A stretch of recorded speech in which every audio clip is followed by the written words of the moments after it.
미국을 포함한 지구촌 경제가 올해보다 내년이 훨씬 고통스러우며 최악의 불경기를 각오해야 할 것이라는 적색 경고가 잇따르고 있습니다. 미국의 9월 소매 판매가 제자리 걸음해 올 연말 대목 경기가 부진할 것으로 우려되고 있습니다. 미 전체 국경을 넘은 불법 입국자들이 사상 처음으로 200만 명을 넘었습니다. 코로나 감염 증상이 석 달 이상 오래가는 롱 코비드 환자들이 미 전역에서 지역별로 큰 격차를 보이고 있는 것으로 나타났습니다. 일론 머스크가 우크라이나에 제공한 위성 서비스 비용을 미 정부에 과도하게 청구하면서 논란을 낳고 있습니다. 여러분 안녕하십니까? 10월 14일 금요일에 보내드리는 WKTV 뉴스투데이 시작합니다. 미국을 포함한 지구촌 경제가 올해보다 내년이 훨씬 고통스러우며 최악의 불경기를 각오해야 할 것이라는 적색 경고가 잇따르고 있습니다. 미국의 경제분석기관들과 IMF, 세계은행 등 국제기구들이 연이어 지구촌의 내년 불경기를 다급하게 경고하고 있고 연준마저 매 회의마다 상황 악화를 인정하고 있습니다. 한면택 기자입니다. 지구촌에서 유럽연합은 이미 불경기에 빠졌으며 미국과 한국을 포함한 세계 경제는 올해보다 내년이 훨씬 더 어려워져 고통스러운 불경기를 각오해야 한다는 적색 경고령이 발령되고 있습니다.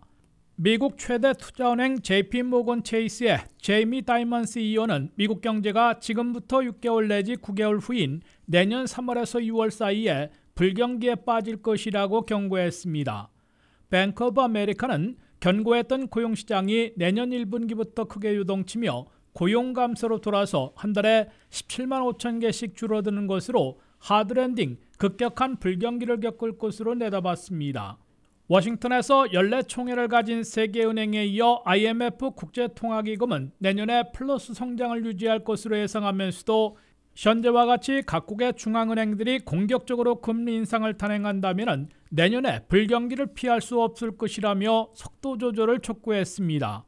미국과 국제 경제 전문가들은 대체로 미국이 내년 중반까지 고물가, 고금리, 제로 성장 등 3중고에 시달리는 스태그플레이션을 겪다가 내년 중반에 불경기에 빠질 것으로 내다보고 있습니다.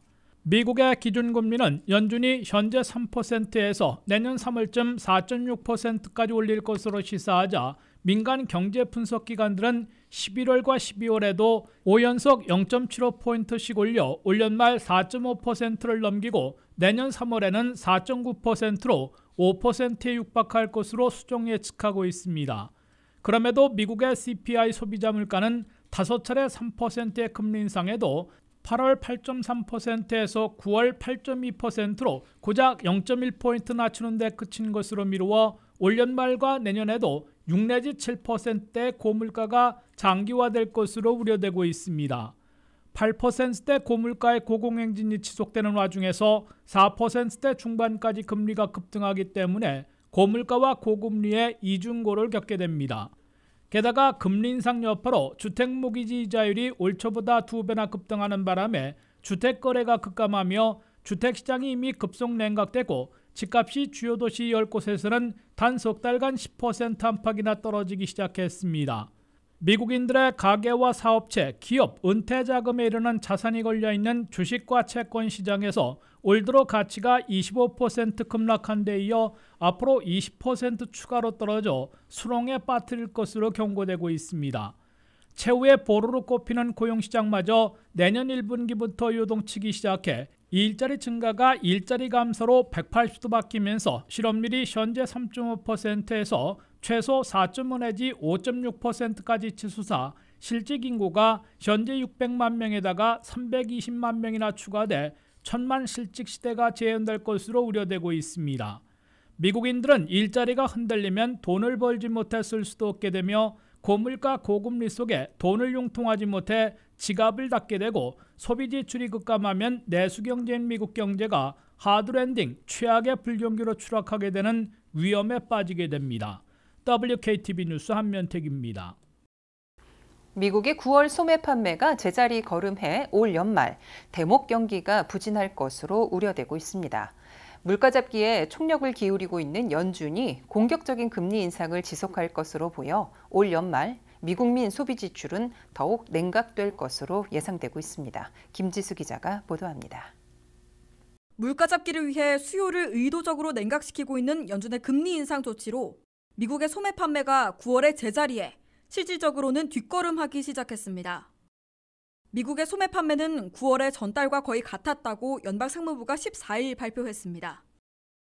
8월에는 0.4% 상승한 바 있는데 9월에는 제자리한 겁니다. 자동차를 제외하고 일반 상품과 서비스 업계 소매 판매는 0.1% 늘어나는데 그쳤습니다. 전자와 가전제품 판매는 전달보다 0.8%, 가구류는 0.7%씩 감소했습니다. 식당과 술집의 판매는 0.5% 늘었지만 가격이 0.9% 상승한 덕분이어서 실질적으로는 후퇴한 것으로 간주되고 있습니다. 주유소의 휘발유 판매는 전달보다 1.4% 줄었는데 이것도 휘발유 값이 9월 한 달간 4.9% 하락한 데서 비롯됐습니다. 미국인들은 좀처럼 진정되지 않는 물가 급등 속에서도 씀씀이를 줄이지 않고 있으나 돈을 쓰고도 상품이나 서비스는 덜 받는 상황을 겪고 있습니다.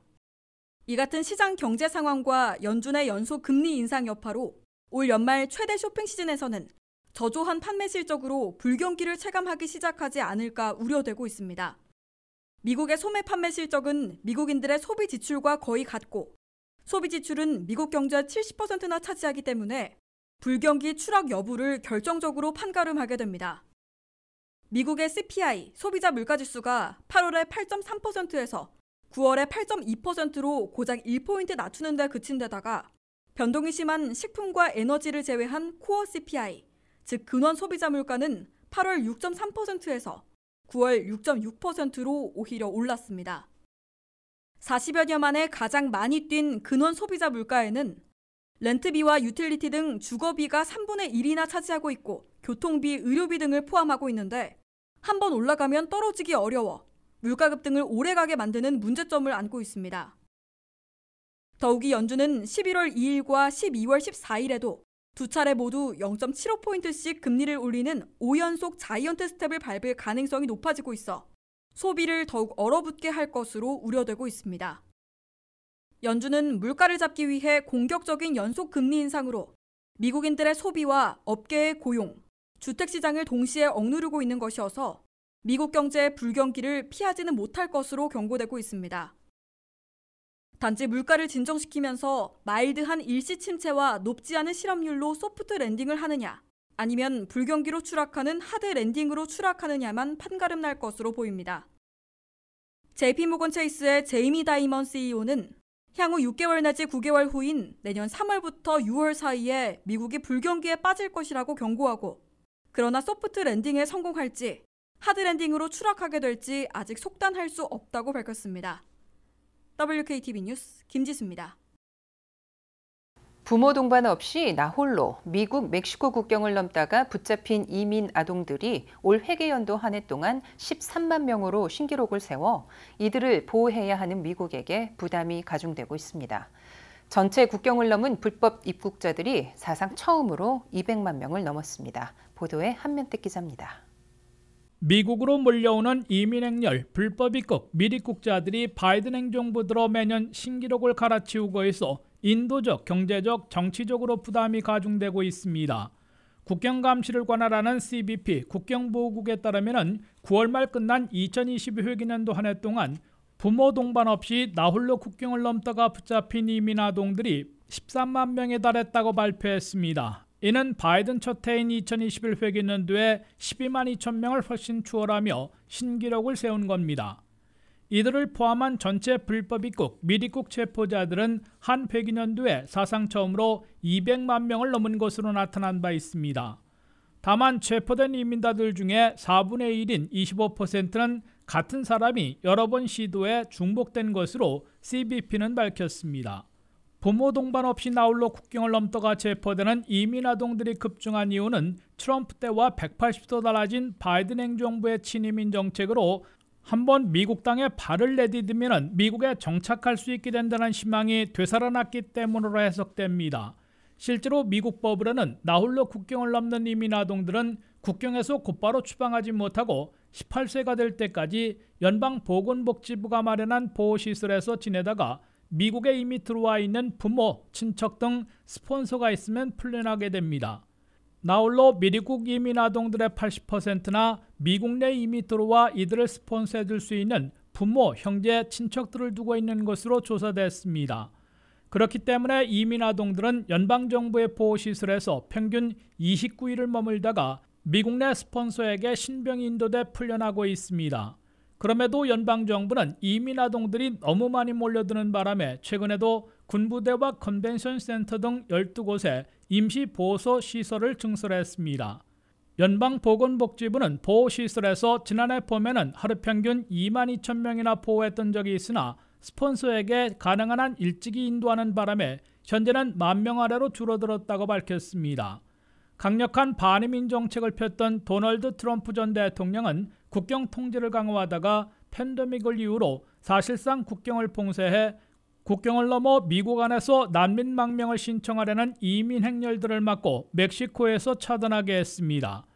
반면 조 바이든 대통령은 국경에서 멕시코로 신속하게 돌려보내려 시도는 하고 있으나 통제하지 못하고 있으며 부모 동반 없이 나홀로 국경을 넘는 미성년 이민 아동들은 신속 추방하지 않고 미국 내 보호시설로 데려와 보호해주는 정책으로 180도 선회에 찬반 논란에 휩싸여 있습니다. WKTV 뉴스 한면택입니다. 코로나 감염 증상이 석 달 이상 오래가는 롱 코비드 환자들이 미 전역에서 지역별로 큰 격차를 보이고 있다고 CDC가 발표했습니다. 미국 전체 평균은 감염자의 30%가 롱 코비드 환자인 반면 웨스트 버지니아는 49.4%로 가장 높았고 메릴랜드는 31.4%, 버지니아는 29%로 전체 평균과 엇비슷한 것으로 나타났습니다. 김지수 기자입니다. 코로나 사태에서 후유증을 앓고 있는 롱코비드 환자 문제가 주요 고민거리로 떠올라 있습니다. 미국 전체 평균으로는 감염자의 30%가 코로나 감염 증상을 석 달 이상 겪는 롱코비드, 장기 환자들로 조사됐습니다. 그런데 지역별로 큰 격차를 보여 원인 분석이 별도로 이루어질 것으로 보입니다. CDC에 따르면 미 전역에서 롱코비드 환자 비율이 가장 높은 지역은 웨스트 버지니아로 거의 절반에 가까운 49.4%에 달했습니다. 오클라호마와 와이오밍주가 각 40.3%로 뒤를 이었습니다. 아이다호가 39%, 뉴멕시코 35.2%, 인디애나 35.1% 순이었습니다. 펜실베니아 32.2%, 메릴랜드 31.4%로 전국 평균을 웃돈 반면 버지니아의 롱코비드 환자 비율은 29%로 전국 평균보다 약간 낮았습니다. 조지아는 33.4%이고 텍사스와 뉴욕은 각 29.9%이며 캘리포니아는 26.3%로 비교적 낮은 수준을 보이고 있습니다. 이에 앞서 발표된 CDC의 보고서에 따르면 감염자의 30%가 3개월 이상 증상을 겪는 롱코비드에 시달리고 장기 환자의 25%는 일상생활을 제대로 못하고 있는 것으로 나타난 바 있습니다. 코로나 장기 환자들은 40대와 50대가 가장 많았으며 남성보다 여성이 비율이 높고 히스패닉과 흑인들은 더 많은 고통을 겪고 있는 것으로 조사됐습니다. 장기 코로나 환자들이 3개월 이상 겪고 있는 증상들은 만성 피로는 물론 호흡곤란과 인지장애 등인 것으로 CDC는 밝혔습니다. 이 때문에 장기 코로나 환자들은 일상생활에 심각한 제약을 받고 있거나 수백만 명은 아예 일까지 못하고 있는 것으로 보입니다. CDC에 앞서 발표한 브루킹스 연구소의 연구 결과 장기 코로나 환자 중에 증세가 심한 200만 명 내지 400만 명, 평균으로 300만 명이나 일하지 못하고 있는 것으로 추산된 바 있습니다. WKTV 뉴스 김지수입니다. 일론 머스크가 이끄는 우주기업 스페이스X의 저궤도 위성 인터넷 서비스 스타링크 한 번쯤 들어보셨을 겁니다. 우크라이나 전쟁에서 결정적 역할을 하며 정부, 군대, 민간인 모두 이 위성 통신망에 의존하고 있는데요. 일론 머스크가 이 위성 서비스에 대한 비용을 정부에 과도하게 청구하면서 논란을 낳고 있습니다. 러시아가 우크라이나를 침공한 직후인 올 2월 우크라이나에 위성 인터넷 스타링크 서비스를 제공해온 스페이스X 최고 경영자 일론 머스크가 미 국방부에 4억 달러, 한국 돈 5,700억 원의 서비스 요금을 청구했습니다. CNN이 단독 입수한 문서에는 스페이스X는 더 이상 우크라이나에 지원한 스타링크 서비스의 자금 부담을 떠안을 수 없다며 우크라이나 정부와 군에 제공되는 서비스 이용 요금을 미국 정부가 납부하라는 내용을 담고 있습니다. CNN에 따르면 스페이스X의 고위 관계자가 미 국방부에 보낸 서한에는 스타링크 서비스 요금을 미 국방부가 내야 한다고 주장하고 있습니다. 현재까지 소요된 비용만 1억 달러에 이르며 스페이스X는 이 같은 비용을 무제한 지원할 수 있는 위치에 있지 않다는 내용이 명기됐습니다. 이 같은 머스크의 요청은 우크라가 러시아 측 점령 지역에 탈환을 시도하는 상황에서 최전방 지역에 스타링크 인터넷 서비스가 갑자기 중단되었다고 보도된 후에 나왔습니다. 머스크는 이 외에도 핵 위험이 있는 전쟁을 막겠다며 크림 반도 지역에 스타링크 서비스를 거부하는 등 논란의 여지가 많은 행동을 취해왔습니다. 스타링크는 일론 머스크가 이끄는 우주기업 스페이스X의 저궤도 위성 인터넷 서비스로 아직 온라인망이 활성화되지 않은 세계 곳곳에 서비스를 제공합니다. 단순 통신망에 그치지 않고 정찰 드론과도 연결돼 러시아군의 움직임을 감시하는 등 군사작전상 기여도가 크다는 평가를 받아왔습니다. 지난 2월 러시아의 우크라이나 침공 직후 우크라이나 부총리는 트위터를 통해 우크라이나에서 스타링크를 쓸 수 있게 해달라고 요청했고 머스크가 즉각 화답하면서 지원이 시작된 겁니다. 그동안 2만여 대의 스타링크 단말기가 우크라이나에 제공된 것으로 알려졌습니다. CNN은 스타링크 제공으로 머스크가 국제사회에서 엄청난 찬사를 받았지만 실제 우크라이나에 제공된 단말기 중 대다수는 미국 비정부 단체를 비롯해 영국, 폴란드 등이 지원했다면서 우크라이나에 가장 많은 스타링크를 보낸 국가는 폴란드로 단말기 9,000대의 비용을 지불했다고 보도했습니다. 또한 미 국방부에 요구한 서비스 비용은 실제 홈페이지에 소개된 가격보다 훨씬 높다고 CNN은 지적했습니다. 최근 우크라이나 최전방에서 서비스가 중단된 것을 두고 러시아 측 점령지 내의 서비스 네트워크 역이용을 막기 위해 의도적으로 행한 조치가 아니냐는 관측이 나오기도 했지만 스페이스X나 우크라이나 정부 측은 해당 관측에 대한 확인 요구에 아직 응하지 않고 있어 의혹이 커져가고 있습니다. 이상으로 WKTV 뉴스투데이를 모두 마칩니다. 시청해주신 여러분 고맙습니다.